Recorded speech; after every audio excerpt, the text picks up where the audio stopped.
Je suis un enfant du Sahel et je pense que tous les moutons tordus et sélectionnés par la France ou l'Europe pour légitimer la démocratie en Afrique ont fait preuve d'un professionnalisme criminel,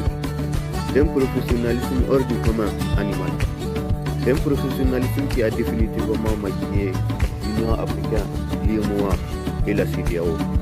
pour les bons vouloirs de l'Élysée et de l'Union européenne, pour légitimer l'existence parasitaire de l'Élysée avec les États africains, pour payer les 5 minutes de vote du paysan avec 5 années de calvaire incessant, avec 5 années de cirque, 5 années de machination et de manœuvres dilatoires, 5 années de spectacles sanguinaires, 5 années de pillage, 5 années de décrets ministériels bons pour un navire psychiatrique, 5 années de devoirs sans droit des États africains, de pollution, d'hégémophotisme et par-dessus tout, une leçon de morale sur la démocratie et les droits humains. En dépit de toutes ces performances criminelles du mouton politicien qui épaule l'Élysée et l'Union européenne, force est de constater que tous les moutons parrainés par la République française ont su trouver le mot juste pour corrompre irrémédiablement la démocratie dans les berceaux de la francophonie comme aux 4 coins de l'Afrique. Et au-delà de l'opinion subjective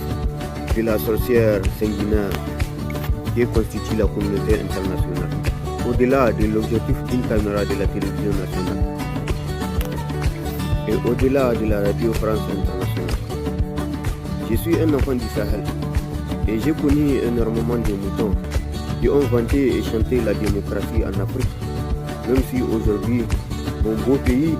n'a jamais connu une démocratie digne de son nom. Après plus de 6 décennies d'indépendance, même si la première transition démocratique de mon pays est loin de faire l'unanimité de tous les esprits avertis du néocolonialisme français. Après tout, le soleil des indépendances tant chanté et vanté, chômé et payé, après un oui à la communauté franco-africaine, après énormément de moutons tordus, après énormément de corvettes politiques, après énormément de régimes qui semblent un peu plus dictatorial que démocratique. Après